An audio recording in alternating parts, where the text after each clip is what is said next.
रहेंगे, हम स्टार्ट कर रहे हैं। देखो बच्चों, मैं फिर से क्लेरिफाई करता हूं आपको कि अगर आप चाहते हो कि बोर्ड एग्जाम में आपके 94 95 ऐसे नंबर आए, तो फिजिक्स में न्यूमेरिकल प्रैक्टिस करना कंपलसरी है। बिना न्यूमेरिकल प्रैक्टिस के अगर आप ये सोच रहे हो कि 94 95 96 मार दूंगा, तो वो ऑलमोस्ट इम्पॉसिबल बना दिया है सीबीएसई ने। क्योंकि पिछले लास्ट 2 सालों का अगर आप क्वेश्चन पेपर देखोगे, तो वो बहुत अच्छा बना रहे हैं और वो न्यूमेरिकल बेस्ड ही बना रहे हैं, कॉन्सेप्ट बेस्ड, न्यूमेरिकल बेस्ड, कि हाँ बच्चे ने पढ़ा है, पूरे साल में तैयारी करी है या नहीं करी है। ये बिहार बोर्ड वाला काम नहीं चलेगा भाई, कि लास्ट के 2 महीने पढ़े, 3 महीने पढ़े और अपन मतलब 90s में आ रहे हैं, ऐसा कुछ नहीं होने वाला। तो पूरे साल न्यूमेरिकल प्रैक्टिस करना कंपलसरी है, इसीलिए लाइव क्लास जब भी हो, बी द वन जिसने सबसे पहले ज्वाइन किया हो, मैं पहले बता रहा हूँ, ठीक है। इससे आपको बहुत फायदा होगा, कैलकुलेशन फायदा हो जाएगा, न्यूमेरिकल किस किस टाइप के आते हैं ये पता चल जाएगा, और टेस्ट में तो नंबर आएंगे आएंगे। चलो भाई, स्टार्ट कर रहे हैं आज का सबसे पहला क्वेश्चन। क्वेश्चन नंबर 1 आपकी स्क्रीन पे है। पढ़ना स्टार्ट करो, कोशिश करो खुद से करने की, नहीं होगा मैं साथ में हूं ही, करवाता चलूंगा, ठीक है। इजी इजी क्वेश्चन है, कुछ क्वेश्चन अच्छे हैं, कुछ क्वेश्चन आसान है, कुछ क्वेश्चन ट्रिकी है, तो जो कि आपको इजीली समझ में आ जाएंगे, मैं हूं ना। देखो क्वेश्चन क्या रहा है, पहला, two metallic sphere of radius 2 centimetre and 3 centimetre.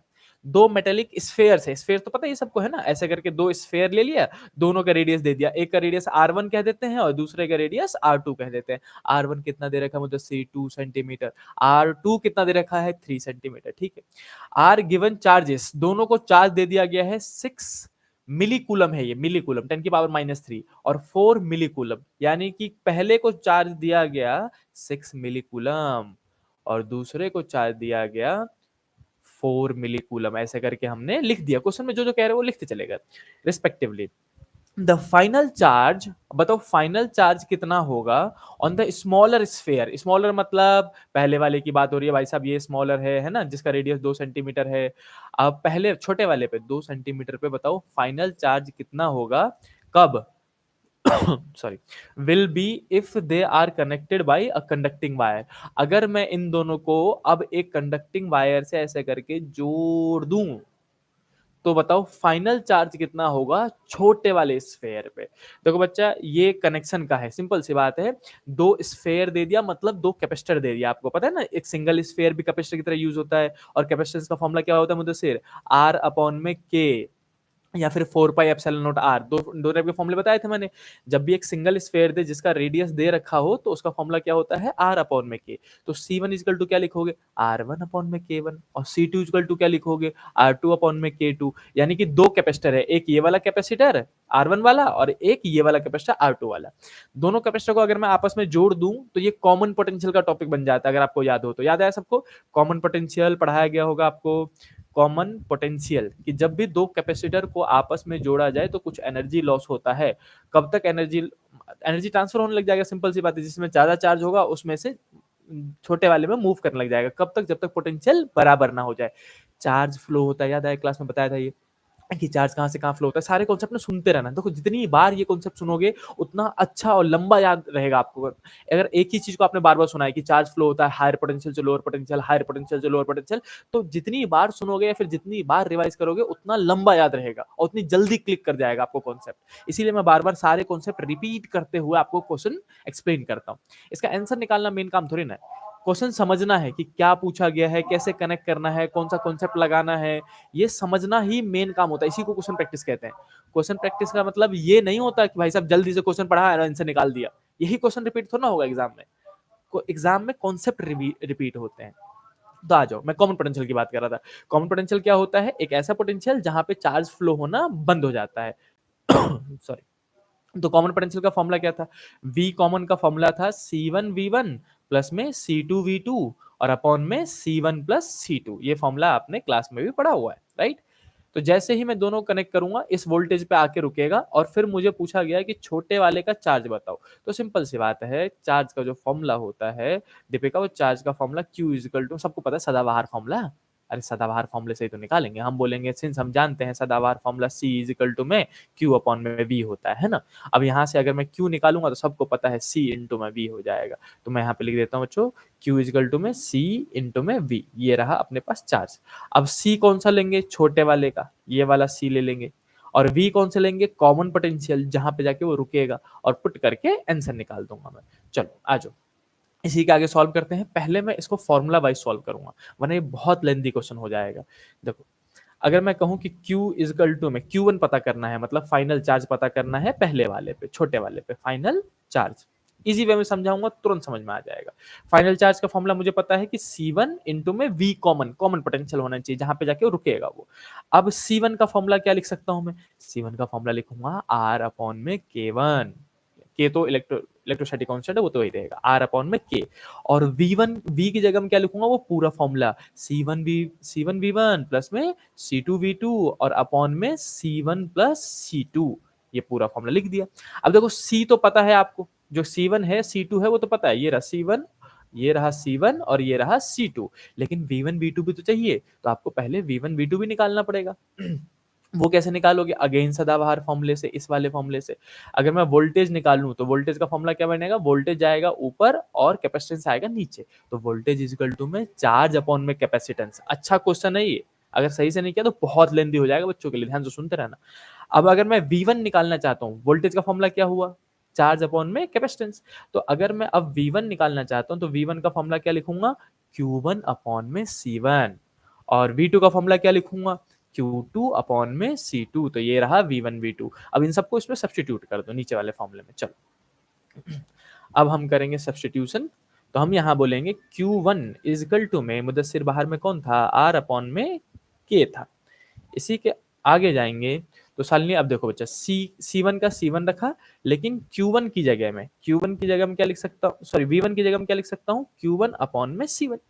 फिर प्लस में C2 का C2 लिखा, और V2 की जगह में Q2 अपॉन में C2 और divided by C1 plus C2। ये हमारा बन गया। अब देखो जो कट्टीस कट्टीस हो रहा, काट दो। इसको काटा, इसको काटा, इसको काटा, इसको काटा, Q1 प्लस Q2 पर बच गया। तो यानी कि मैं लिखूंगा Q1 इजकल टू में R अपॉन में K, और ब्रैकेट में Q1 प्लस में Q2 ऊपर में बचा, और नीचे में C1 प्लस C2 बचा है। अब C1 प्लस C2 को भी ओपन कर दिया जाए, अपने आप आंसर निकलने लग जाएगा। देखो अब हम बोलेंगे बच्चों, हमें इसको कैपेसिटेंस पुट करना है बस। तो R अपॉन में K तो बाहर पहले से था, ये Q1 था, ये Q2 था, डिवाइडेड बाई C1 मतलब क्या लिखूंगा? R1 अपॉन में K। R अपॉन में K ना, और C2 की जगह में R2 अपॉन में K। अब सबको पता है K कॉमन आके ऊपर चला जाएगा, तो हम यहाँ पे लिख सकते हैं Q1 इजकल टू में R अपॉन में K, ब्रैकेट में Q1 प्लस में Q2 और R1 प्लस में R2, और K डिवाइड में रहेगा यहाँ पे, है ना। अब ये डिवाइड में जाएगा, या फिर आप इस K को और इस K को यहीं से काट सकते हो, अगर आपको समझ में आ गया हो तो। कुछ बच्चों को काटने में दिक्कत होती है यहाँ पे, समझ में नहीं आता है, तो इसको K को ऊपर शिफ्ट कर देना और फिर डिवाइड कर देना, तो यहाँ से K से K कट सकता है। अब इसी के आगे हम यहीं पे सॉल्व कर देंगे, फाइनल आंसर निकल जाएगा। हमने क्या बोला, सब सुन रहे हो ना बच्चों? मैं एक बार कमेंट तो पढ़ लूँ, कोई कुछ नहीं कर रहा है। चलो अभी पढ़ता हूँ। आई इन रही तो लाइक चैट। Q1 की बात कर रहे थे। Q1 इजकल टू में R1 Q1 plus Q2 initial, और divided by R1 plus R2। ये हमारे पास फाइनल फॉर्मूला आया। और क्या ये सब कुछ हमें दे रखा है? हाँ, ये सब कुछ हमें दे रखा है, हम फाइनल चार्ज निकाल सकते हैं। देखो Q1, अगर मैं रेडियस दिखाऊं आपको बच्चों, रेडियस कितना दे रखा था? पहला रेडियस था 2 सेंटीमीटर, ये रहा 2 सेंटीमीटर, 6 मिलीकुलम और 4 मिलीकुलम। तो चलो इन सबको पुट कर देते हैं और आंसर निकालते हैं। तो हमने बोला कि यहाँ पे भाई साहब R1 कितना था? 2 सेंटीमीटर, तो 2 इंटू 10 की पावर -3 मीटर में कन्वर्ट करेंगे ना इसी का। और यहाँ पे 6 मिलीकुलम, 6 मिली मतलब 10 की पावर -3, फिर से इसका था 4 मिलीकुलम, 4 इंटू 10 की पावर -3, डिवाइडेड बाय इसका 2 इंटू 10 की पावर -3, और दूसरा रेडियस 3 इंटू 10 की पावर -3 था, 3 सेंटीमीटर था। मैं आपको दिखा देता हूँ, एक का रेडियस था 2 सेंटीमीटर और एक का रेडियस था 3 सेंटीमीटर। तो हमने ये सब कुछ वैल्यूज पुट कर दिया इसमें, और अब हम आंसर निकालेंगे। किसी का आंसर निकल गया हो तो बताओ, जल्दी से मुझे बताओ किस किस का आंसर निकल गया। मैं वापस लैब चेक चेक कर रहा हूँ। इसके आगे जल्दी से आप सॉल्व करो, मैं ना करूंगा भाई साहब, छोटी मोटी चीजें हैं, जल्दी जल्दी सॉल्व किया जाए। मैं सिर्फ देखता हूँ कमेंट कि किसने सबसे पहले किया।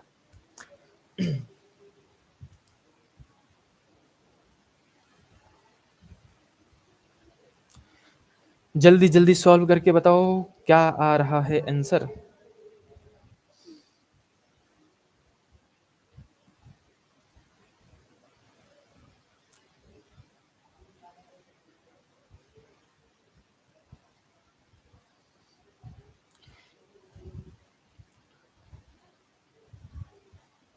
हाँ 10 की पावर -2 लेंगे, सेंटीमीटर वाला 10 की पावर -2 लेंगे, सही कह रहे हो, 1 मिनट।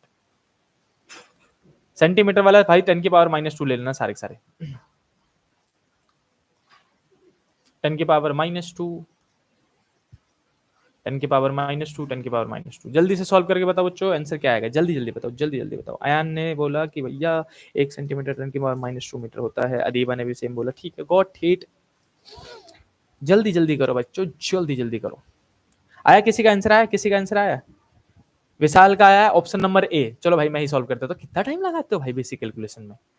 देखो 2 इंटू 10 की पावर -2 रहेगा, नीचे में हो जाएगा, ऊपर में पहले लो, इंटू में हो जाएगा 10 इंटू 10 की पावर -3, 10 की पावर -3 कॉमन लोगे और 6 और 4 10 नहीं हो जाएगा, और डिवाइडेड बाई यहाँ पे 10 की पावर -2 कॉमन आ जाएगा, 5 हो जाएगा, 5 इंटू 10 की पावर -2। इसको काटूंगा इससे कट जाएगा इसको काटूंगा इससे कट जाएगा, 2 बचेगा यहाँ पे, 2 2 जा 4, Q1 इक्वल टू में 4 इंटू 10 की पावर -3 कूलम, यानी कि final charge on the smaller is 4 millicoulomb. और ऑप्शन चेक कर लेते हैं किसने बोला सही। 0.2 कहाँ कहाँ क्या निकाल देते हो भाई? सुरुचि का आंसर सही निकला, 4 मिली कूलम। अयान का 3 निकला है, नहीं नहीं नहीं नहीं, 4 4 निकलेगा बच्चों। आंसर जाएगा इसका फर्स्ट, पहला आंसर जाएगा 4 मिली कूलम, 4 मिली कूलम।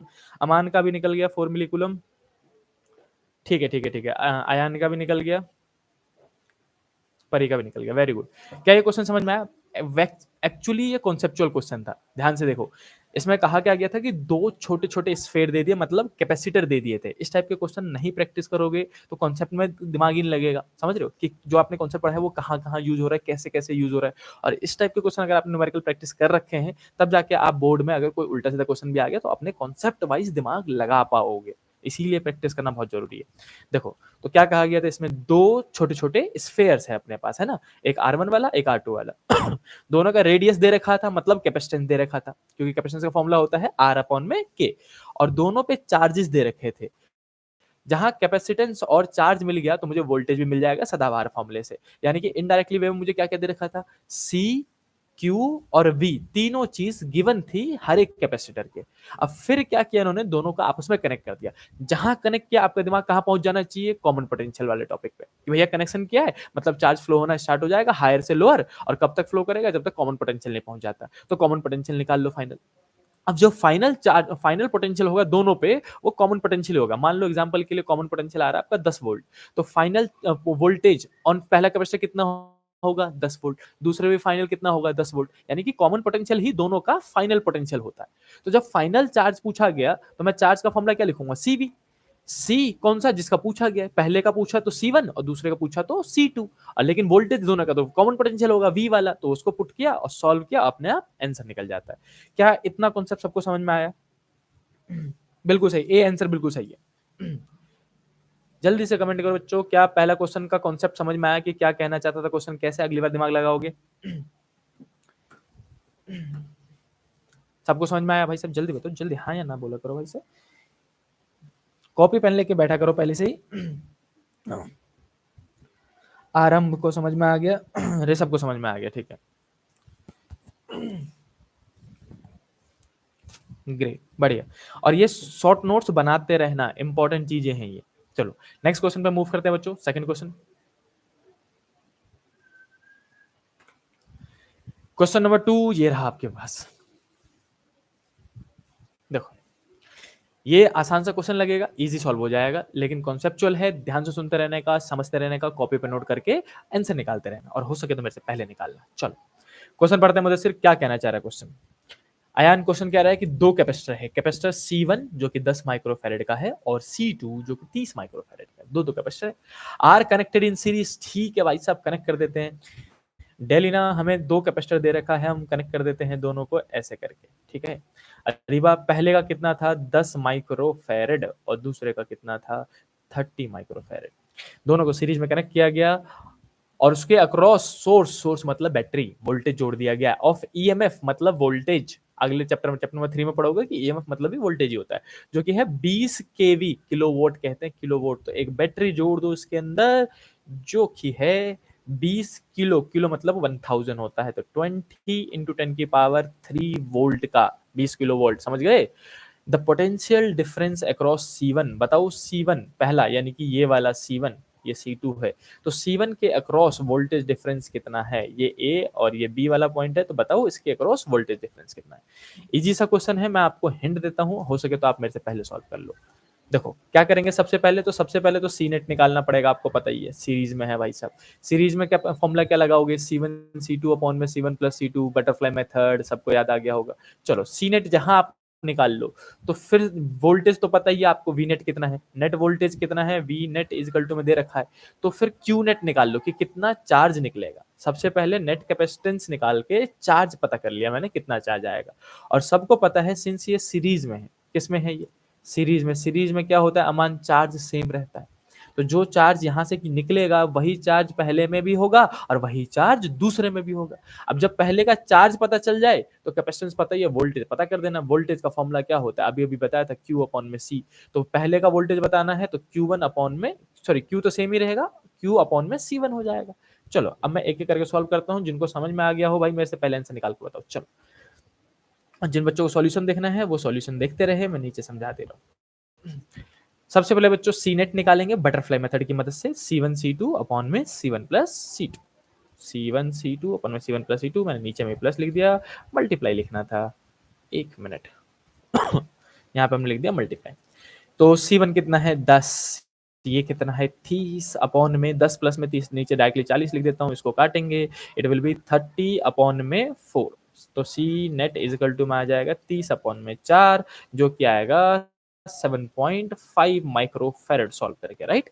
अब हमारे पास नेट कैपेसिटेंस आ गया, नेट कैपेसिटेंस आ गया तो भाई साहब अब क्या निकालना है, चार्ज। जैसे ही कैपेसिटेंस निकालने के बाद क्या निकालना पड़ता है, चार्ज निकाल देते हैं हम, यहाँ से यहाँ तक ये वाला चार्ज। देखो अब हम बोलेंगे चार्ज निकालने के लिए सदाबहार फॉर्मूला C इजिकल टू में Q बाई V, यहीं से मैं निकालूंगा Q, तो चार्ज इजिकल टू में ये इधर जाके मल्टीप्लाई, तो Q इजिकल टू दीपक क्या बन जाएगा बताओ, C इंटू में V। अब इसी के नीचे सॉल्व करेंगे हम। देखो पहले हमने कैपेसिटेंस निकाला, पहला पार्ट, दूसरे पार्ट में हम निकालने जा रहे हैं बच्चों चार्ज। पहले पार्ट में कैपेसिटेंस, दूसरे पार्ट में चार्ज। अगर मैं चार्ज की बात कर रहा हूं तो चार्ज इक्वल टू में होता है CV, और CV में Q का Q, C कितना निकला 7.5 माइक्रोफैरेड, नेट कैपेसिटेंस लोगे ना, माइक्रोफैरेड लिख देता हूं, और वोल्टेज कितना था 20 इंटू 10 की पावर 3 वोल्ट था। चलो इसको भी सॉल्व कर लेते हैं, 7.5 इंटू 10 की पावर -6 और ये 20 इंटू 10 की पावर 3 आ जाएगा, राइट। अब इसको सॉल्व कर दो, जल्दी से सॉल्व करके नेट चार्ज निकाल लो, कितना आएगा बताओ। 7.5 को 20 से मल्टीप्लाई करूंगा तो 7.5 का डबल 15 होता है, तो ये हो जाएगा 15 और इंटू में 100 यानी कि 150, 150 हो जाएगा। आई होप कि समझ में आया हो आपको। 7.5 को 20 से मल्टीप्लाई करोगे तो 150 हो जाएगा, और 10 की पावर -3 बचेगा, और कूलम में चार्ज आ गया। इसी को आप लिख सकते हो 150 मिली कूलम, राइट। मिली कूलम 10 की पावर -3 है तो मिली कूलम लिख सकते हैं।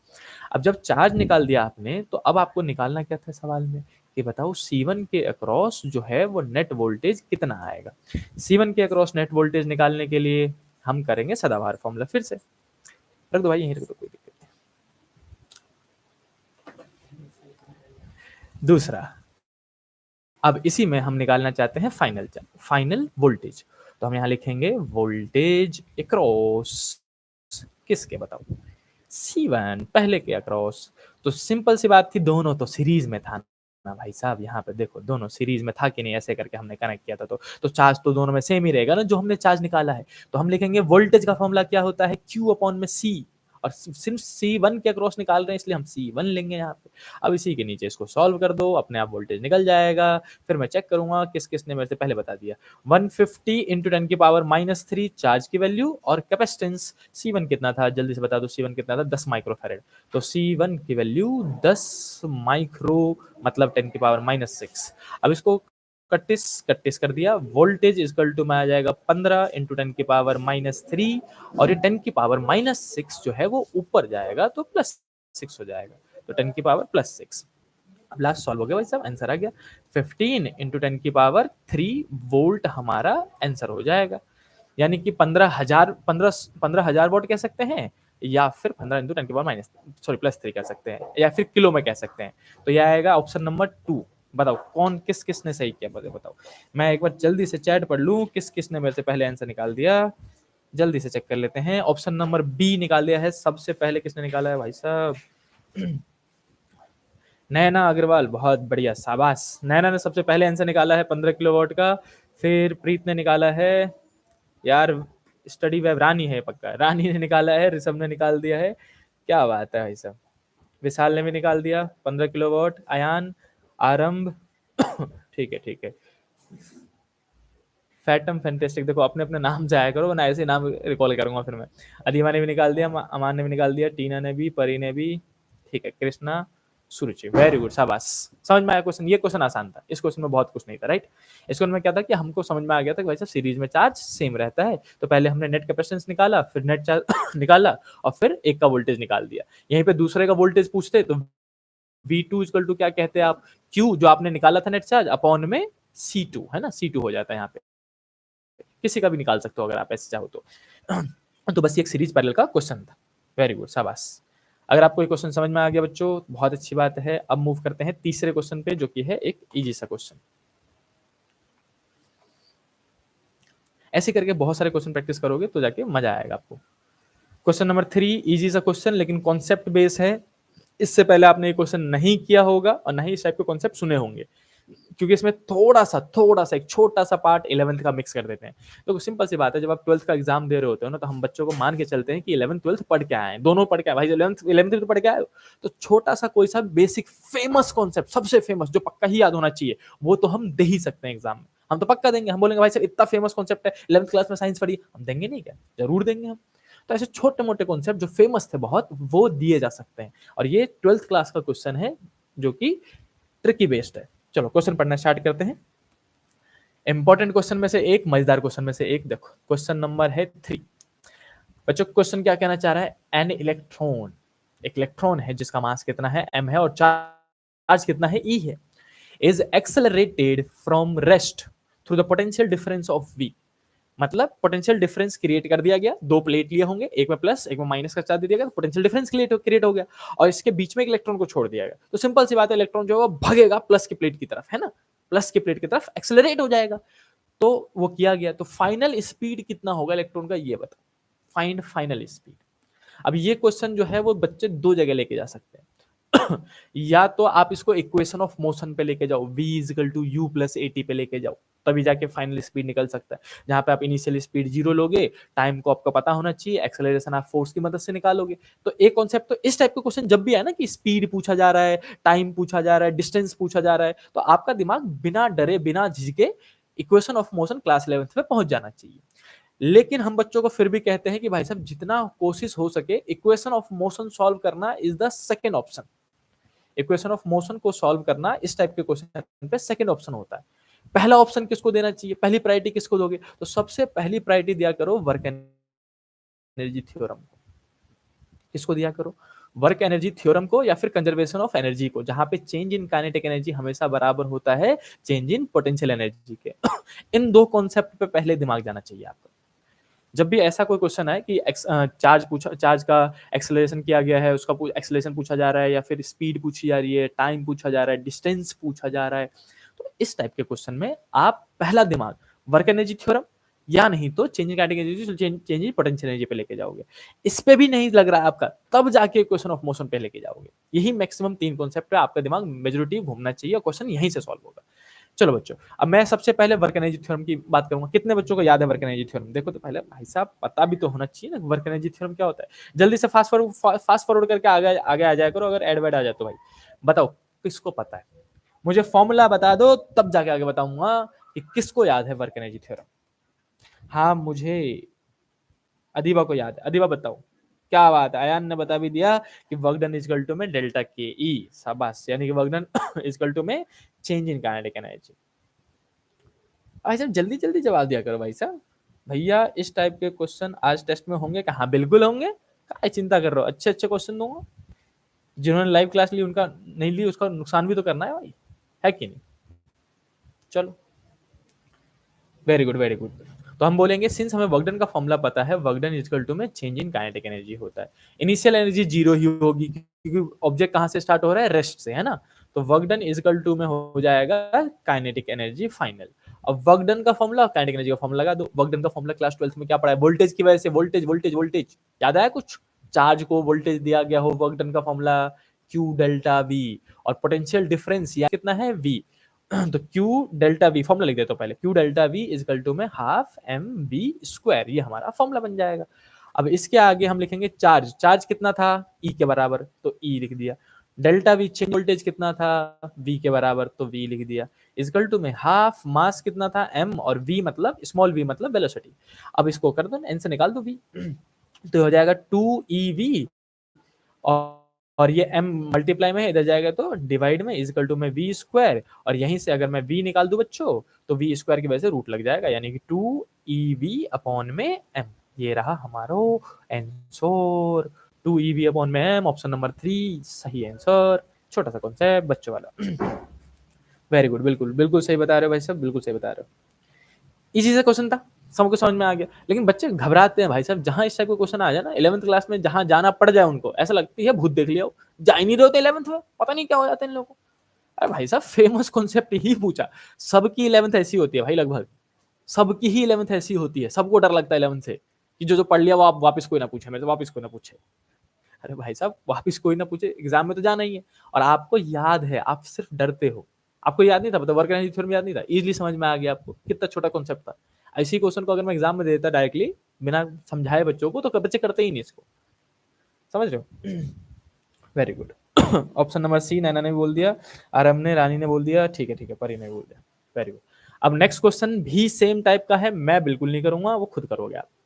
इसी क्वेश्चन में क्या कर सकते हैं, अब ये फॉर्मूला याद रखना ना, स्पीड का फॉर्मूला क्या होता है? जब भी ऐसे करके एक्सेलरेट किया जाएगा, मैं येलो से लिख देता हूँ, speed of charge due to potential difference is 2ev, मतलब वोल्टेज अपॉन में मास ऑफ द चार्ज, है ना ये फॉर्मूला। अब इसी पे एक क्वेश्चन और दिखाता हूं मैं, इसी क्वेश्चन का नेक्स्ट पार्ट। एक मिनट, ये बच्चों ये रहा आपके पास दूसरा क्वेश्चन, अब इसको रीड करते हैं। देखो मैं नहीं करूंगा इसे, मैं बिल्कुल नहीं करूंगा इसे। क्वेश्चन नंबर 4 क्या कहना चाह रहा है? व्हेन अ प्रोटोन, इस बार इलेक्ट्रॉन नहीं है, प्रोटोन है, proton is at rest, simple सी बात है, रेस्ट पे ही होगा, accelerate through the potential difference, फिर से v बोल दिया। पिछली बार में इलेक्ट्रॉन को दिया था, इस बार प्रोटोन को दिया था, तो होगा क्या? मास चेंज हो जाएगा बस, है ना, बाकी चार्ज तो सेम ही रहता है। Its speed to be found to be v, दोनों अगर एक प्रोटोन को v वोल्टेज से एक्सेलरेट किया गया तो उसकी स्पीड कितनी आई? v I. The speed of alpha particle when accelerated by the same potential, same potential के थ्रू अब अल्फा पार्टिकल को एक्सेलरेट किया गया, तो बताओ उसकी स्पीड कितनी होगी? इजी सा क्वेश्चन है भाई साहब, आपको रिलेशन पता होना चाहिए प्रोटोन और अल्फा पार्टिकल में। पिछले क्वेश्चन में इलेक्ट्रॉन को एक्सेलरेट किया था हमने, इस क्वेश्चन में हम प्रोटोन को एक्सेलरेट करने पे स्पीड आ रहा है v, तो बताओ अल्फा पार्टिकल को एक्सेलरेट करेंगे तो उसकी स्पीड कितनी आएगी? आपके पास पूरे 2 मिनट है, 2 मिनट जी लो, बताओ इनसे निकाल के क्या आएगा इसका आंसर। किसी ने चैट जीपीटी करा, गूगल करा, मैं सच्ची बता रहा हूँ गोली मार दूंगा। कोई चैट जीपीटी गूगल नहीं करेगा भाई, अपना दिमाग लगाओ, अपना दिमाग। बाकी मैं हिंट देना स्टार्ट कर देता हूँ बच्चों, हिंट देना स्टार्ट कर देते हैं।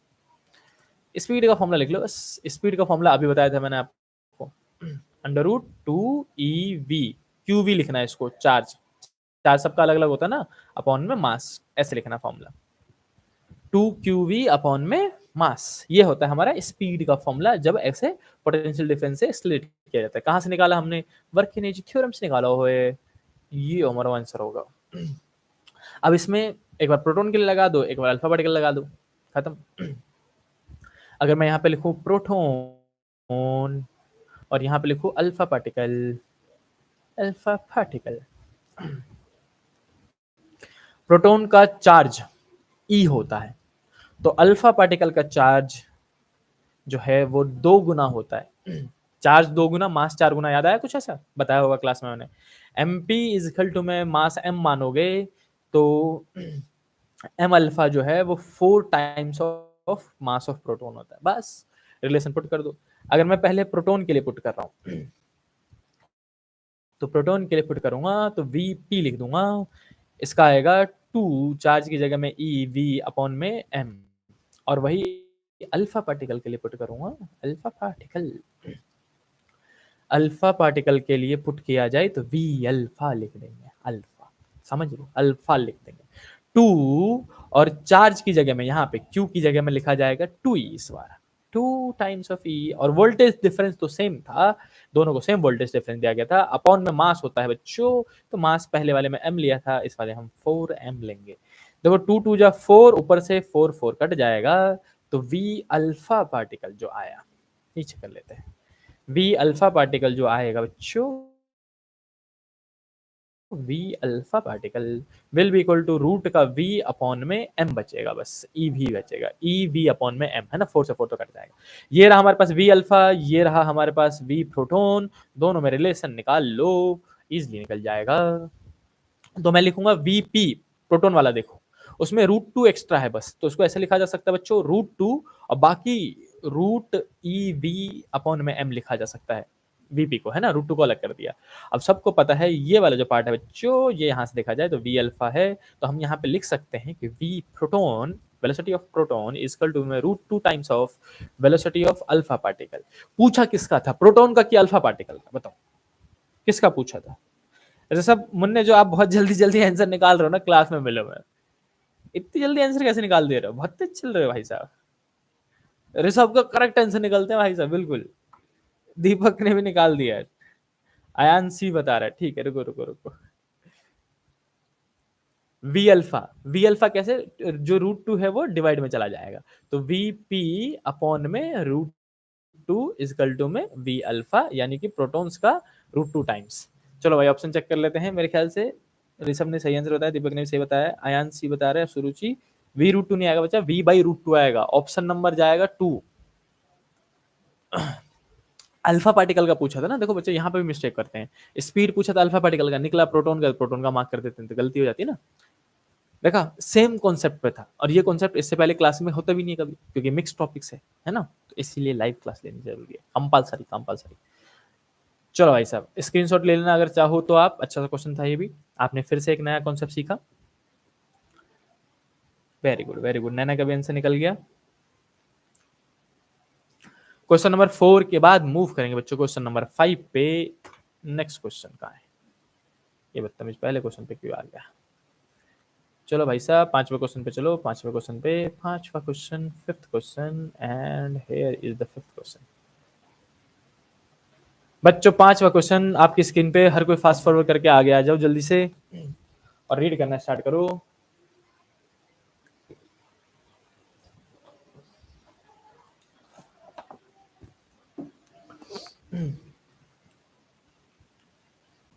अविनाश कह रहा है भैया 4 क्वेश्चन बहुत है, रिवीजन करना है और सोना भी है, और फिर 4 बजे से ही टेस्ट भी है, शाबाश। मतलब पिछले 2 हफ्तों से क्या कर रहे थे, रिवीजन नहीं किया था क्या? वो शिवम ऊपर से हाँ भैया कह रहा, बहुत बढ़िया। और सोना का है भाई, रात में नाइट ड्यूटी करते हो, काहे नहीं सोए रात में? मेहनत करो मेहनत, जो सोवत है वो खोवत है, सुना है ना, कोई सोएगा नहीं, कोई नहीं सोएगा भाई साहब, नो सोना धोना, जागते रहो। 10 क्वेश्चन करने पूरे, और लास्ट वाले 5 क्वेश्चन पक्का दे दूंगा मैं टेस्ट में, सच्ची बता रहा हूँ। लास्ट के 5 क्वेश्चन टेस्ट में पक्का ही होंगे। अब अगर कोई गोली हुआ यहाँ से, तो भाई साहब वो 5 क्वेश्चन का नुकसान कराएगा अपना, और नंबर फिर तीसरे चौथे पेज पे आओगे रिजल्ट में, फिर सोच लेना। क्वेश्चन नंबर 5वां ये रहा, इजी सा क्वेश्चन है, समझा समझा के एक्सप्लेन कर करके बता रहा हूँ बच्चों, ध्यान से सुनते रहो, प्रैक्टिस हो जाएगी आपकी। देखो, in the circuit shown in the figure, ठीक है, the energy stored in 6 microfarad, 6 microfarad कहाँ भाई, ये रहा। 6 माइक्रोफेरेड में बताओ कितनी एनर्जी स्टोर होगी, एनर्जी स्टोर मतलब हाफ सी वी स्क्वायर वाला फॉर्म लगा देंगे, लेकिन बस आपको ये देखना पड़ेगा कि कॉम्बिनेशन कैसा है ये। अब फिर से सेम चीज है, आपको पहले सी नेट निकालना पड़ेगा, सी नेट निकालने के बाद आपको चार्ज निकालना पड़ेगा, फिर चार्ज का डिस्ट्रीब्यूशन करना पड़ेगा, और फिर जाके आंसर निकलेगा। मैं हिंट दे देता हूं, मेरे से पहले अगर कोई कर सके तो कर लो। देखो सबसे पहला काम, सी नेट निकाल लो भाई। सी नेट कैसे निकालोगे, ये दोनों किसमें है, सीरीज में, और इन दोनों का कॉम्बिनेशन 4 के साथ होगा पैरेलल में, देखा सबको? मैं फिर से एक्सप्लेन कर देता हूँ यही सेम चीज, कि कहाँ सीरीज कहाँ पैरेलल, बच्चों को एक बार ये समझ में ना आ रहा हो तो है। तो 6 और उसके जस्ट आगे 12 है, तो ये दोनों किस में आ जाएंगे, सीरीज में, C1 C2 अपन में C1 + C2 लगा देना एंड देन इन दोनों का कंबाइन करके एक सेल यहाँ पे बनाया, इन दोनों का कंबाइन करके एक बन जाएगा और एक इधर 4 माइक्रोफैराड वाला है ना। तो ये जो नया वाला बनेगा और ये है वो आपस में किस में आ जाएंगे भाई साहब, पैरेलल में आ जाएंगे। किस में आ जाएंगे, पैरेलल। तो इन दोनों को पैरेलल में कंबाइन कर देना। तो पहले आप निकालोगे सी नेट। सी नेट कैसे निकालोगे, मैं इसको C1 कह देता हूं, इसको C2 कह देता हूं, इसको C3 कह देता हूं, ठीक। तो हम बोलेंगे सी नेट निकालने के लिए आपको क्या करना है, स्टार्ट कर दो, C3 को जोड़ देना पैरेलल में, ऐसे करके जोड़ देना पैरेलल में, तो सी नेट निकल जाएगा। सी नेट निकालने के बाद आप निकालोगे सदाबहार फॉर्मूले की मदद से net charge, Q is equal to में C इंटू में V। सी नेट यहाँ से निकालोगे, V दे रखा है 8 वोल्ट, तो चार्ज निकाल लो। चार्ज निकालने के बाद फिर चार्ज यहाँ से निकलेगा, इधर जाएगा और इधर भी जाएगा, चार्ज डिस्ट्रीब्यूट हो जाएगा। चार्ज डिस्ट्रीब्यूट करके Q1 इधर और Q2 इधर, तो Q1 निकाल लो और फिर एनर्जी का फॉर्मूला लगा देना, हाफ Q इंटू में Q²/C लगा देना, इजीली आंसर निकल जाएगा यहाँ से। चलो भाई साहब, जिनको समझ में आ गया वो जल्दी से आंसर निकालना स्टार्ट करें, बाकी मैं भी हिंट देना स्टार्ट कर देता हूँ। कर दोगे ये क्वेश्चन, बताओ जल्दी से कि मैं करके दिखाऊं सबको। कितने बच्चे कर रहे हैं ये कि क्वेश्चन कर दिया जाएगा भैया आपका, क्या क्या कह रहे हो भाई, क्या क्या कह रहे हो। बाकी बच्चे करना स्टार्ट करें, मैं नहीं करूंगा इस क्वेश्चन को, इजी सा क्वेश्चन है। चलो सी नेट निकालो हर कोई, पहले दोनों को सीरीज में जोड़ो, फिर आपस में पैरेलल में जोड़ देना। पहले सी नेट निकालो हर कोई जल्दी से, सी नेट निकाल के बताओ कितना आ रहा है। मैं ऐसे ही बता दूं सी नेट कितना आएगा, 72 हो जाएगा ये, और 18 हो जाएगा, 72, 4 4 4 2 आएगा सी नेट, चेक कर लो जल्दी से, चेक कर लो भाई साहब। सी नेट आएगा 2, किस किस का आंसर निकल गया ये बताओ। भैया आपका नीचे ही हूँ, उठा कर जाऊं। भैया एग्जाम्पल मत देना, एग्जाम्पल तो पक्का दूंगा मुन्ने, एग्जाम्पल ही तो भरूंगा मैं। भाई बहुत दूर का सोचा है। चलो वैसे बातें मत करो। अमनप्रीत ने आंसर भी निकाल दिया, ऑप्शन नंबर 3, क्या बात है। जल्दी से करो बच्चों, सी नेट निकालो, सी नेट कितना आया जल्दी बताओ मेरे को।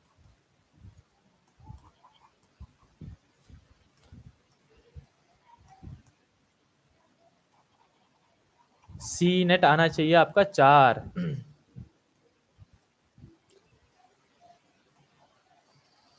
मैं इसको भी मिटा देता हूं जब तक,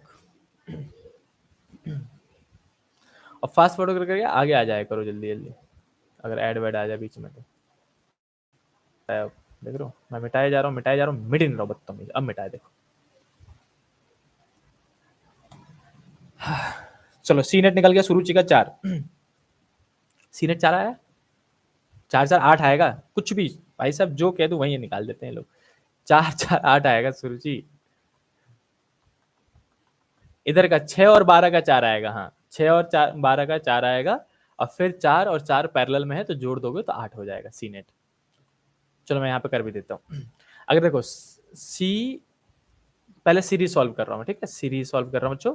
तो 6 इंटू में 12 अपॉन में 6 प्लस में 12, तो 12 6 जा 72, और ये दोनों जोड़ देंगे तो 18, और 18 4 जा 72 होता है। तो सी इन दोनों को 6 और 12 को जोड़ के 4 आया, फिर इन दोनों को 4 और इसके साथ ये पैरेलल में, तो पैरेलल में सी नेट निकालने के लिए सबको पता है C1 + C2 कर देते, तो 4 उधर का, इधर का 4 और इधर वाला 4, तो 4 और प्लस 4 8 माइक्रोफैरेड का कैपेसिटेंस आ जाएगा।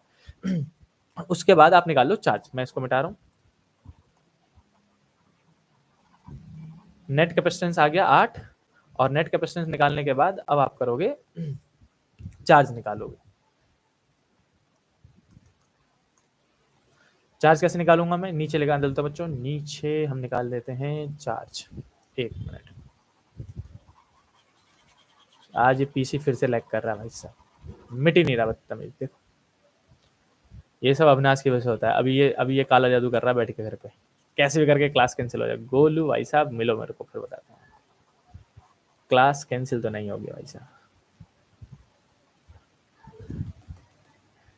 क्या कह रहा है भैया, अभी गोला बनाता हूँ, बीच में एक मुंडी रखूंगा।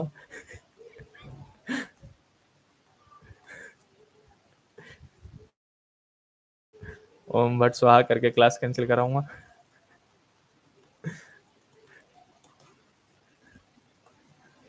एक बार और लैग हो रहा था ना ये पीसी। हाँ अब मिटना स्टार्ट हुआ देखो। चलो भाई साहब नेट कैपेसिटेंस क्लास तो लेकर रहूंगा मैं। देखो 8 माइक्रोफेरेड का निकला और आपको निकालना क्या है चार्ज कि यहाँ से जो नेट चार्ज है बच्चों, ये यहाँ से नेट चार्ज कितना निकलेगा। अब नेट चार्ज निकालने के लिए हम क्या करेंगे, हम लिखेंगे Q इजकल टू में CV होता है, राइट। तो Q का Q, C कितना आया 8 माइक्रोफेरेड यानी कि 8 इंटू 10 की पावर -6। वोल्टेज कितने का है 8 का, तो इसको 8 से मल्टीप्लाई कर दिया तो Q इजकल टू में आएगा 64, है ना। 8 इज 64 इंटू 10 की पावर -6 कूलम, ये हमारा चार्ज निकल गया। अब जब 64 का चार्ज निकलेगा, यहाँ से जो चार्ज निकला 64 का, 64 माइक्रो कूलम का, अब देखो इधर का कंबाइन करके कितना था 4 माइक्रोफेरेड और इधर का भी कितना है 4 माइक्रोफेरेड। सिंस कैपेसिटेंस दोनों साइड बराबर है तो दोनों आर्म में इक्वल चार्ज डिवाइड हो जाएगा आधा आधा। वैसे इसको फॉर्मूले से भी निकाल सकते हैं लेकिन मैं अभी जल्दी में ट्रिक वाइज बता दे रहा हूँ कि अगर कैपेसिटेंस बराबर हो तो आधा आधा और कैपेसिटेंस बराबर नहीं होता तो C is equal to Q by V से आप सदाबहार फॉर्मूले से वहां से निकालते। तो मैं अभी के लिए 32 इंटू 10 की पावर -6 और 32 इंटू 10 की पावर -6 ले लेता हूँ, यानी कि 6 माइक्रो कूलम में जो चार्ज जाएगा उस चार्ज का है 32। तो हम लिखेंगे 6 माइक्रो कूलम कैपेसिटर। अब हमें उसी की बात करनी है क्योंकि उसी में एनर्जी निकालना है ना। तो सूरज हमने क्या बोला कि भाई साहब टीना 6 वाले में निकालना है, तो एनर्जी का फॉर्मूला है तो हाफ क्यू स्क्वायर अपॉन में सी, जबकि 6 माइक्रो फेरेड है तो 6 इंटू 10 की पावर -6 फेरेड। ये दोनों की वैल्यू इसमें सब्स्टिट्यूट कर दो, आंसर निकल जाएगा। तो हम यहाँ पे लिखेंगे बच्चों answer U energy is equal to में हाफ Q का स्क्वायर। Q का स्क्वायर मतलब क्या करूंगा मैं 32 इंटू में 32 कर दूंगा 2 बार, है ना, और 10 की पावर -6 का स्क्वायर 10 की पावर -12 हो जाएगा। नीचे में 6 इंटू 10 की पावर -6। अब -6 से -6 करूंगा, यहाँ पे -6 बचेगा और इसको जो कट सकता है काट दो भाई। 16 टू 32 होता है, इसको भी काट दूंगा मैं, तो ये कटेगा 3 और ये कटेगा 8 से, है ना, और 3 से कटेगा, ये नहीं कटेगा। चलो भाई साहब सॉल्व सुराग करके आंसर निकाल दो। कितना आया, ये आया 8 इंटू में 32 और 10 की पावर -6 और अपॉन में 3। अब इसको मल्टीप्लाई करके जल्दी से आंसर बताओ कितना आ रहा है, जल्दी से आंसर बताओ, मैं नहीं कर रहा। क्या क्या लिखते रहते हो वो भैया, ध्यान से देखो 2 वोल्ट दे रखा है। कहाँ दे रखा है 2 वोल्ट, 8 वोल्ट ही तो है भैया। 12 वोल्ट लिखा है कैपेसिटर, कैसे होगा। अरे कौन सा क्वेश्चन पढ़ रहे हो भाई, अरे यार, oh my God, oh my God. ये तो क्वेश्चन भाई साहब उल्टा होगो। ये मैं इसको कैपेसिटर समझ के सॉल्व करे जा रहा हूँ, कोई ना बता रहा हूँ। 12 वोल्ट है ये, 12 वोल्ट वोल्टेज है ये तो, 12 वोल्ट है तो। चलो अब इसको कैपेसिटर अभी मान के कर लो, वरना पुराना क्वेश्चन वापस एक्सप्लेन कर दूंगा मैं। इस क्वेश्चन को कर लो। अब भाई साहब ये सब अविनाश की वजह से होता है, बीच में ये कहता है क्लास मत लो। 12 माइक्रोफैराड मान लो फिलहाल के बच्चों को। ये वाला क्वेश्चन भी करा रहा हूँ, 12 वोल्ट वाला भी करवा दूंगा। अभी इसको 12 माइक्रोफैराड मान लो, वरना पूरा कॉन्सेप्ट जो समझाया था वो वापस चेंज करना पड़ जाएगा। तो 12 माइक्रोफैराड मान के चल लो भाई साहब, ये 12 माइक्रोफैराड का कैपेसिटर है, ये 4 माइक्रोफैराड का कैपेसिटर है। कॉन्सेप्ट मैंने समझा दिया है, इसके हिसाब से आंसर आना चाहिए ये। और ये आंसर कितना आएगा, इसको मल्टीप्लाई कर देते हो जल्दी से। 8 दूनी 16 6, 1 8 16 24 25, 256 अपॉन में 3 × 10 की पावर -6 जूल की एनर्जी स्टोर होगी अगर वो 12 माइक्रोफैराड का एक कैपेसिटर हुआ तो। अब ये जो अच्छे अच्छे आंसर निकाल दिया आपने बिल्कुल सही सही, वो बच्चे मुझे ये बताए पहले ये आंसर निकाला कैसे आपने, ये सब कैसे निकाला। 96 × 10 की पावर -6, भाई साहब क्या कह रहे भैया, गूगल के आपने कहा रे यार विशाल में नीचे ऊपर पढ़ाया जा रहा था ना, इसलिए कमेंट पढ़ा नहीं मैंने आपका।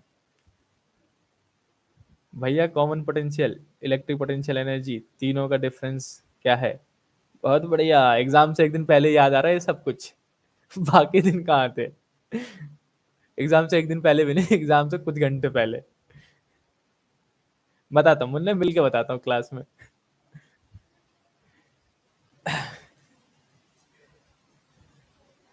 चलो चिंता मत करो, अगर मैं इस क्वेश्चन को दूंगा तो 12 माइक्रोफैराड करके ही दूंगा। अभी 12 वोल्ट वाला क्वेश्चन समझाऊंगा पहले कॉन्सेप्ट, तब दूंगा ये क्वेश्चन, ठीक है।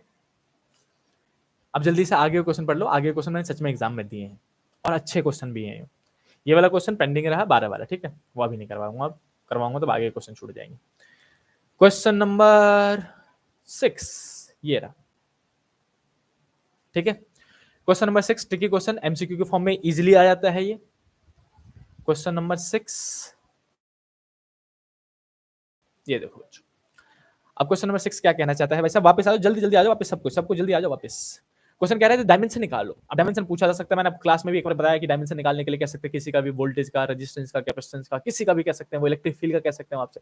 इस बार किसका बोल दिया, the dimension of half epsilon not E square, कौन बता रहा है, ये है कौन, half epsilon not E square कौन है, ये कौन बताएगा मुझे, जल्दी से बताओ, किसी को याद आ रहा है half epsilon not E square क्या है। क्लास में करवाया है, ये डेरिवेशन भी करवाया होगा इसका, और फॉर्मूला तो सब पक्का करवाया है मैंने। Half epsilon not E square बताओ बच्चों क्या है, जल्दी से हर कोई फास्ट फॉरवर्ड करके आगे आ जाया करो, अगर बीच बीच में ऐड आ जाए तो।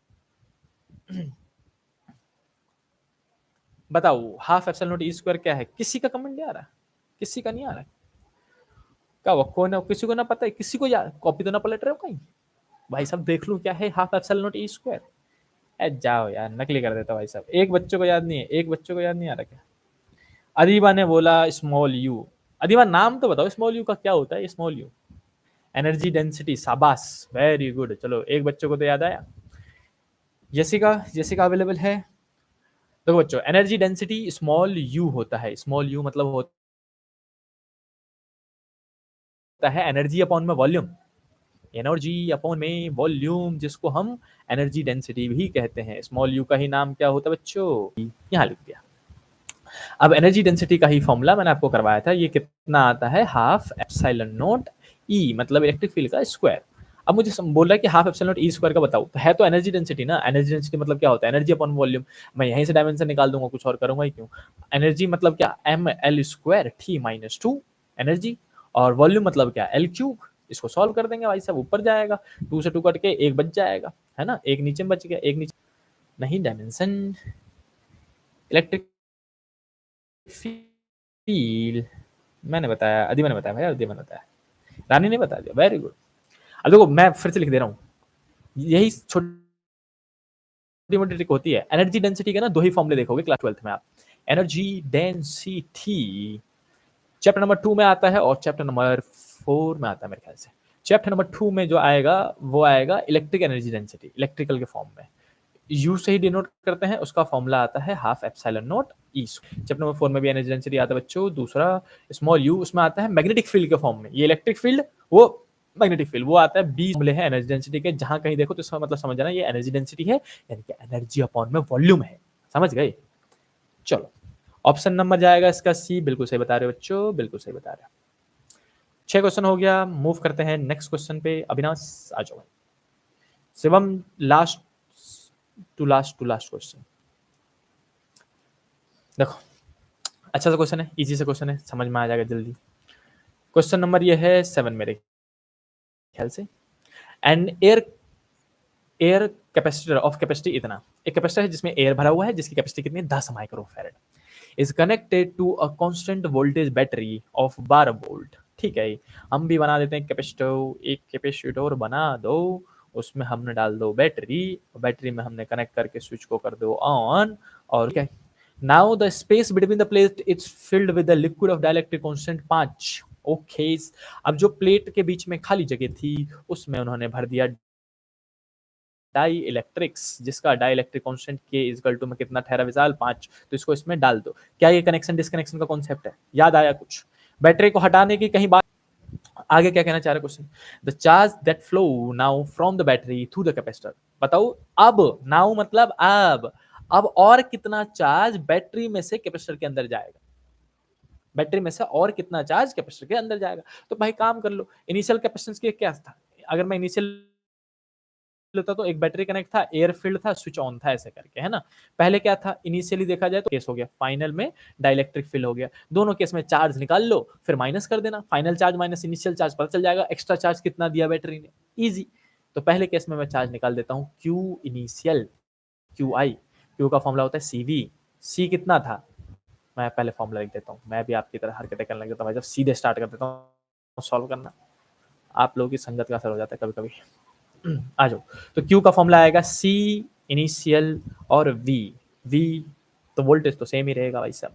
अगर मैं Q इनिशियल लिखता हूँ, Q इनिशियल इक्वल टू में पहला कैपेसिटेंस कितना था भाई 10 माइक्रोफैरड, 10 इंटू 10 की पावर, दिख ही नहीं रहा होगा यहाँ पे, एक मिनट, अब दिखेगा, अब दिखेगा बच्चों, 10 इंटू 10 की पावर -6 और वोल्टेज कितना है 12 वोल्ट का है। तो इनिशियल चार्ज जो आएगा वो आएगा 120 इंटू 10 की पावर -6 कूलम, है ना। इनिशियली इतना चार्ज था उसके अंदर जब उसमें एयर फील्ड था 120, लेकिन जब उसमें हमने डाइलेक्ट्रिक डाल दिया तो फाइनल चार्ज कितना हो जाएगा ये निकाल देते हैं। तो हम लिखेंगे ये एयर फील्ड वाला केस था, एयर फील्ड, है ना सुरुचि। आदित्य अब हम कहना चाहते हैं कि डाई इलेक्ट्रिक फील्ड, ना डाइलेक्ट्रिक डाल दिया तो पहले तो कैपेसिटेंस चेंज हो जाएगा। सी फाइनल जो होगा वो कितना हो जाएगा के सी, सबको पता है डाइलेक्ट्रिक डालते ही के गुना बढ़ जाता है, तो के सी, के कितना है 5 का, सी कितने का था 10 माइक्रोफैरेड का, तो अब हो जाएगा 50 माइक्रोफैरेड का कैपेसिटेंस, है ना। अब उसके बाद हम निकालेंगे एनर्जी, नहीं charge, final charge is equal to में सी फाइनल इंटू में वोल्टेज तो 12 वोल्ट ही है दोनों में, तो ये हो गया 50, सी की जगह में 50 इंटू 10 की पावर -6 और वोल्टेज की जगह में 12, तो इसको मल्टीप्लाई कर दो, ये आएगा 12 पंचे 60, तो 600 इंटू 10 की पावर -6 कूलम का चार्ज। देवांश फाइनल चार्ज है 600 माइक्रोकूलम और इनिशियल चार्ज 120 माइक्रोकूलम। कितना चार्ज एक्स्ट्रा बैटरी ने इसको दिया बताओ मेरे को, कितना दिया। तो जो charge supplied by the battery, supplied by the battery, वो कैसे निकालेंगे, डेल्टा क्यू इजकल टू में Q final minus Q initial, है ना। इनिशियल जितना चार्ज था फाइनल इतना हो गया, तो कितना चार्ज सप्लाई किया होगा, 600 माइनस 120 कर दो भाई साहब, 480 आएगा, 480 10 की power -6 coulomb. Here is answer. किस किसने आंसर निकाल दो, 480 निकाल दिया गया, शाबाश, मुदस्सिर ने निकाल दिया answer, very good. Option number C, Preet कह रही है ऑप्शन नंबर सी 480, बिल्कुल सही है प्रीत, बिल्कुल सही है, शाबाश, गुड बच्चों, अच्छे बच्चे हो गए आप लोग। क्वेश्चन प्रैक्टिस करने का, खाना पीना खाने का, मजा करने का, मस्त बिंदास रहने का। ऑप्शन नंबर सी बिल्कुल सही है, अधिबा का निकल गया, रानी का निकल गया, नैना का निकल गया, very good very good, Ayaan का भी निकल गया, सुरुचि का भी निकल गया। बच्चों 7 क्वेश्चन हो गए, अब कुछ ही क्वेश्चन बच्चे हैं, जल्दी जल्दी इन्हें भी सॉल्व कर लेते हैं, इजी इजी से क्वेश्चन है भाई साहब, 2 क्वेश्चन और, ये लास्ट 2 क्वेश्चन है बस, ये मान लो लास्ट 2 क्वेश्चन ही है ना, एक बार चेक कर लो, 1 2 लास्ट 3 क्वेश्चन, 10 ही क्वेश्चन है और इजी इजी क्वेश्चन है, जल्दी लेकर लेते हैं।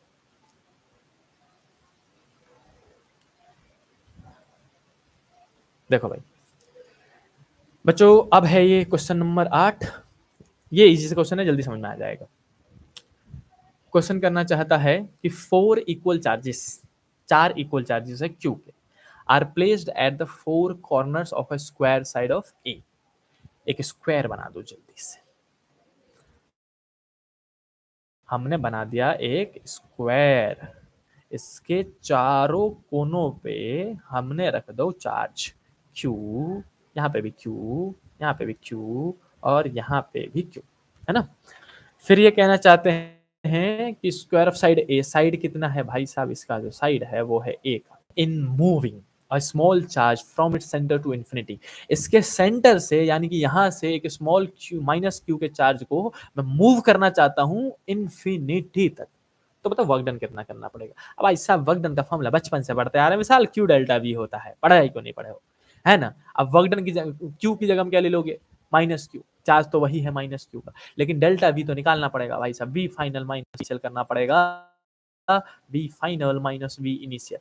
फाइनली कहाँ पहुंच रहे हैं हम, इन्फिनिटी पे, तो इन्फिनिटी पे पोटेंशियल कितना होता है 0, तो डिस्टेंस इन्फिनिटी हो जाएगा ना, अरे वी का फॉर्मूला तो नहीं भूल गए, के क्यू अपॉन में आर, आर की जगह में दूरी कितनी हो गई इन्फिनिटी, और समथिंग अपॉन में infinity, Q K Q upon में इन्फिनिटी कितना हो जाएगा, V infinity is equal to में 0, तो फाइनल पोटेंशियल तो 0 ही है। इनिशियल पोटेंशियल यानी कि यहाँ वाला पोटेंशियल, सेंटर वाला, इस जगह का पोटेंशियल निकालना पड़ेगा। इस जगह का पोटेंशियल कैसे निकालोगे, मतलब सिर्फ क्या करेंगे हम बताओ, यहाँ से एक का निकाल लो, अगर ये डिस्टेंस ए है, ये डिस्टेंस ए है, तो मुझे बताएगा यहाँ से लेके यहाँ तक कितना होगा, ए इस वाले पॉइंट से लेके बी वाले पॉइंट तक, बताओ कितना होगा। क्लासेस में करवा रखे हैं ये सारे, बिल्कुल सही, अविनाश कह रहा है वी इन्फिनिटी 0 होगा, बिल्कुल सही। ट्रेन में क्लास ले रहा हूँ, मुदस्सिर ट्रेन में क्लास ले रहा हूँ, ये सब शाबाश, यही मोटिवेशन चाहिए मुझे। कोई बता रहा है भाई सब? कोई बता रहा है? ए और ए है तो ये कितना होगा यहां से लेके यहां तक? एरिया दीवा गलत है गोलू। ए बाई रूट 3 थोड़ा होगा भाई सब। पढ़ते थोड़ा ना, न्यूमेरिकल थोड़ा ना कर लेंगे हम कॉपी वाले। कॉपी रिवाइज कर लेते तो हम टॉपर ना बन जाते। ए बाई रूट 2 होगा। भूल गए? ये देखो, ये ए है, ये ए है, तो पूरा डायगोनल ए रूट 2 आएगा। ए रूट 2 का आधा ए बाई रूट 2। तो एक चार्ज की वजह से पोटेंशियल निकाल लो, और ऐसे कितने चार्ज है? 4। तो 4 से मल्टीप्लाई कर देना, चारों चार्ज का नेट पोटेंशियल निकल जाएगा इस वाले सेंटर वाले पॉइंट पे। फिर जीरो माइनस सेंटर वाला कर देना, आराम से निकल जाएगा। चलो मैं जल्दी से निकाल देता हूँ भाई साहब। सेंटर पे पोटेंशियल कितना होगा वो निकालने के लिए हम बोलेंगे v इजकल टू में 4 टाइम्स ऑफ के क्यू अपॉन में आर। आर की जगह में a बाई रूट 2। रूट 2 कहाँ चला जाए उसको, और v इन्फिनिटी सबको पता है 0 है। तो इसी के नीचे वर्क डन निकाल देते हैं। वर्क डन इजकल टू में w इजकल टू में q डेल्टा v होता है, q डेल्टा v। तो वर्क डन का वर्क डन q की जगह में माइनस q, क्योंकि माइनस q, और यहाँ पे भी मल्टीप्लाई में माइनस का 4 रूट 2, 0 माइनस समथिंग तो वही हो जाता है 4 रूट 2 के क्यू अपॉन में a आ जाएगा। माइनस माइनस हट के प्लस हो जाएगा। आंसर आएगा बच्चों वर्क डन इजकल टू में 4 रूट 2 क्यू स्क्वायर हो जाएगा, और अपॉन में a। ये रहा हमारा वर्क डन। चलो जल्दी से मैच कर लो। 4 रूट 2 के क्यू स्क्वायर अपॉन में a। ऑप्शन कहाँ है? अच्छा यार, के को भी खोल रखा है इन्होंने ऑप्शन में। देखो 4 पाइप नोट लिख रखा है ना, के को भी खोल दो, के को भी खोल दो। ये सब क्या ही करते हैं। ऑप्शन में के को खोल रखा है सब सारे। कोई भी ऑप्शन के फॉर्म में नहीं है। के में आ जाएगा रूट 2 क्यू स्क्वायर अपॉन में पाई एप्सिलॉन नोट ए। ये चेक कर लो, ये होगा फिर ऑप्शन कहीं पर कहीं। Root 2 q square pi epsilon naught a. Root 2 q square pi epsilon naught a, option number 3 बिल्कुल सही मैच कर गया। ये लो बच्चों, समझ में आया वाला क्वेश्चन? कौन कौन कह रहा चाह रहा है? समझ में आया? जल्दी बताओ, जल्दी बताओ। क्वेश्चन समझ में आया? इजी सा क्वेश्चन था। सेंटर पर पोटेंशियल निकाला और फिर क्यू डेल्टा भी लगा दिया मैंने, और बाद में ऑप्शन में देखा तो क्यू को खोल रखा था उन्होंने, एप्सिलॉन नोट के फॉर्म में ऑप्शन लिख दिया। एप्सिलॉन नोट के फॉर्म में ऑप्शन लिख दिया हमने। ऑप्शन नंबर 3 बिल्कुल सही है। शाबाश। लास्ट के 2 क्वेश्चन बच गए बच्चों। मैंने 1 बजे तक की क्लास कही थी, बताओ 15 मिनट पहले छुट्टी हो जाएगी आज आपकी। लास्ट के 2 क्वेश्चन इंपॉर्टेंट क्वेश्चन हैं बच्चों, ये नीट के ही क्वेश्चन है कहीं ना कहीं, इसीलिए मैं आपको करवा रहा हूँ। और इस टाइप के क्वेश्चन करना मतलब अपने आप को स्ट्रांग बनाना, समझे? इसीलिए हम प्रैक्टिस करेंगे इसे। लो भाई, ये रहा क्वेश्चन, सेकंड लास्ट क्वेश्चन बच्चों आज की क्लास का। Question number 9। क्वेश्चन नंबर 9 चलो रीड कर देते हैं। क्वेश्चन मैं समझा देता हूँ जल्दी जल्दी। क्वेश्चन कह रहा है कि a point charge Q move from the P to S. P से लेके एस तक जाता है वो। और डायग्राम देखो, हर कोई बच्चा सिर्फ डायग्राम देखो, मैं डायग्राम में ही समझा दे रहा हूँ आपको। पहले कोई चार्ज है स्मॉल क्यू जो पी से स्टार्ट करता है इस, और फिर आर से एस पे जाता है, और फाइनली एस पे जाके रुका हुआ है। तो बताओ वर्क डन कितना होगा? सवाल ये है। लास्ट लाइन पढ़ो, the work done in this process. कि बताओ अगर वो यहाँ से यहाँ से यहाँ यहाँ ऐसे करके मूव करके जाता है तो कितना वर्क डन करेगा। अब वर्क डन के लिए सारे कोऑर्डिनेट्स दे रखे हैं इन्होंने। कोऑर्डिनेट्स चेक करवा दे रहा हूँ मैं इसको मिटा के। देखो कोऑर्डिनेट्स क्या दे रखे हैं कि जो P है वो A, B पे है ना। जो Q है, Q दे रखा है 2A, 0, 0 पे। एंड देन लास्ट वाला R की वैल्यू रखिए और S की वैल्यू दे रखिए। S कहाँ पे आ गया? ओरिजिन पे, तो 0, 0, 0 ही हो जाएगा, है ना। तो बताओ अगर ऐसा करके कोई चार्ज घूम के गया है तो बताओ वर्क डन कितना होगा? सिंपल सा देखो, इलेक्ट्रोस्टैटिक फोर्स जो है वो कंजर्वेटिव फोर्स में एक है और कंजर्वेटिव फोर्स का वर्क डन सबको पता है पाथ पे डिपेंड नहीं करता। 11th क्लास में आपको कितनी बार रटवाया गया है कि फ्रिक्शनल फोर्स और विस्कस फोर्स, यही 2 फोर्स हैं जो नॉन कंजर्वेटिव है, जिसका वर्क डन रास्ते पे डिपेंड करता है। याद ही कर लो भाई, फ्रिक्शनल फोर्स, फ्रिक्शनल और विस्कस। विस्कस फोर्स भी एक टाइप का फ्रिक्शनल फोर्स ही होता है। तो फ्रिक्शनल फोर्स और विस्कस फोर्स, यही 2 फोर्स जो है वो कंजर्वेटिव है, नॉन कंजर्वेटिव है। नॉन कंजर्वेटिव फोर्स है जिसका वर्क डन, जैसे electrostatic force, magnetic force, gravitational force, ये सारे जो है वो कंजर्वेटिव फोर्स है आपके सिलेबस में। तो कंजर्वेटिव फोर्स के वर्क डन को कोई मतलब नहीं है कि पाथ कैसा है, उसको इनिशियल और फाइनल पॉइंट से मतलब है ना। तो हम लिखेंगे वर्क डन का फॉर्मूला होता है Q delta we, sorry for F S cos theta, F vector dot S vector, vector form में जाओगे यहाँ पे, क्योंकि यहाँ पे कोऑर्डिनेट्स दे रखे हैं ना, इसलिए वेक्टर फॉर्म जाएगा। तो इसको मैं एफ एस कॉस थीटा लिख सकता हूँ ऐसे करके, या फिर F vector dot S vector लिख सकता हूँ। फोर्स कितना लगेगा? अब इलेक्ट्रिक फील्ड में रखा गया है तो फोर्स लगेगा क्यूई। डिस्प्लेसमेंट कितना होगा? तो final position minus initial position displacement होता है। तो work done is equal to मैं लिखूंगा फोर्स की जगह में क्यू, चार्ज कौन सा था, स्मॉल क्यू, ये रहा, इलेक्ट्रिक फील्ड कितना था ई, तो ई वेक्टर लिख दिया हमने। ई वेक्टर किधर की तरफ है, एक्स एक्सिस की तरफ है। अब फिर डॉट किया एस, एस मतलब है डिस्प्लेसमेंट। डिस्प्लेसमेंट कैसे निकालते हैं बच्चों, फाइनल मतलब एस में से पी माइनस करके, तो एस माइनस पी लिख दे रहा हूं मैं यहाँ पे, ठीक है, समझ गए। तो वर्क डन इक्वल टू में, अब मैं इसको कार्टेशियन फॉर्म में लिखूंगा, क्यू का क्यू, इलेक्ट्रिक फील्ड किधर था, एक्स एक्सिस में, और फिर डॉट करेंगे किसी में से ए माइनस बी करूंगा तो इनडायरेक्टली माइनस का ए और माइनस का बी बचेगा, है ना। माइनस का ए किस में है, एक्स एक्सिस में, तो आई कैप हो जाएगा, कैप हो जाएगा, और जेड में तो जीरो ही था तीनों में, तो जीरो माइनस जीरो लिखने की जरूरत ही नहीं है। अब इस तो वर्क डन करूंगा तो आएगा माइनस का ए ई हो जाएगा, ये है ना। आई को ऐसे मल्टीप्लाई करने पे वैल्यू निकलता है, लेकिन आई को जैसे मल्टीप्लाई करूंगा तो जीरो हो जाता है डॉट प्रोडक्ट में, तो उसको लिखूंगा कहीं नहीं, माइनस में जीरो लिख दूंगा, तो इनडायरेक्ट वर्क डन आ जाएगा बच्चों, आ जाएगा वर्क डन इक्वल टू में ई ए माइनस में, ये हमारा वर्क डन हो जाएगा। ऑप्शन नंबर जाएगा इसका सेकंड। ये क्वेश्चन भैया रात में क्लास कब चलता है बच्चा, रात में अभी क्लासेस नहीं है, अभी तो आज दिन में लिया है, बाकी जो नॉर्मल हम लाइव क्लास लेते हैं वो हम लेते हैं रात में 9:30 से 10:30, कई बार 11 बज जाता है। आई होप कि ये क्वेश्चन समझ में आया हो, अच्छा सा क्वेश्चन था ये, कॉन्सेप्ट मिक्स था ये, जिसमें आपको पता होना चाहिए कि इलेक्ट्रोस्टैटिक फोर्स जो है वो कंजर्वेटिव फोर्स है, यानी कि उसका वर्क डन पाथ पे डिपेंड नहीं करेगा।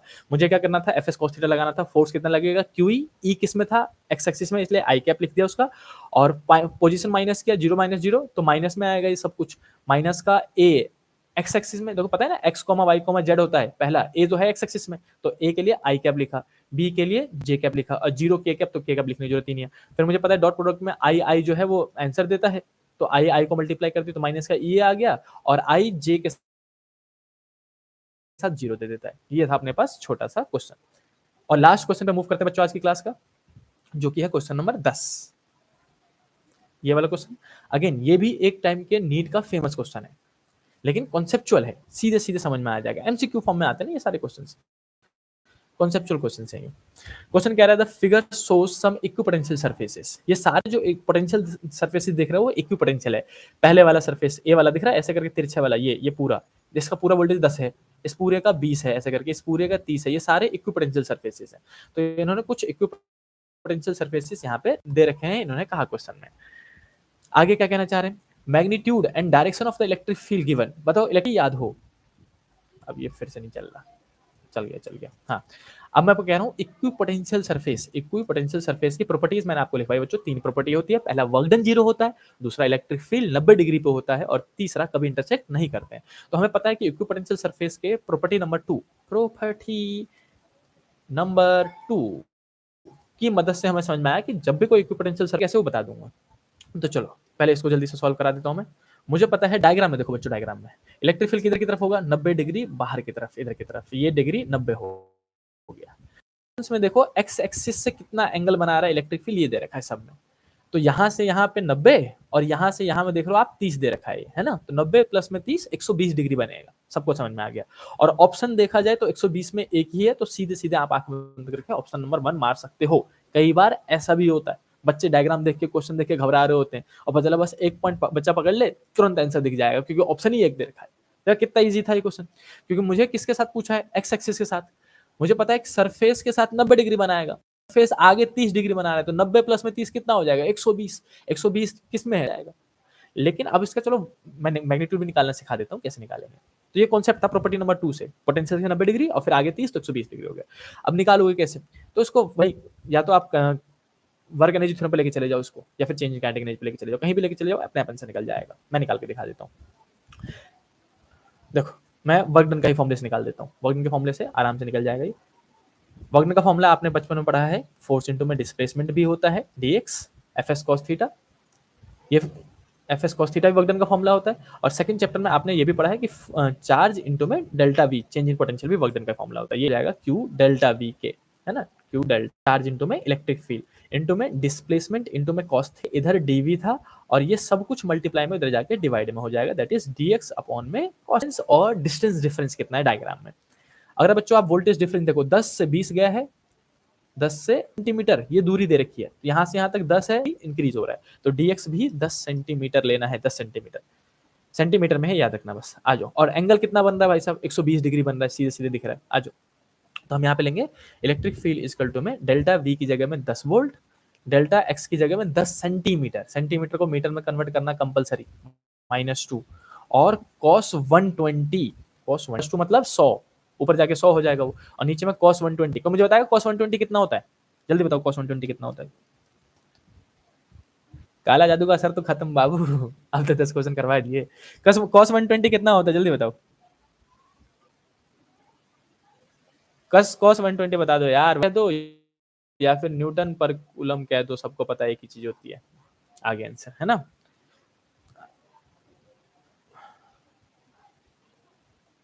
माइनस का 200 वोल्ट, माइनस का 200 वोल्ट आएगा, माइनस का 200 वोल्ट आएगा बच्चों। और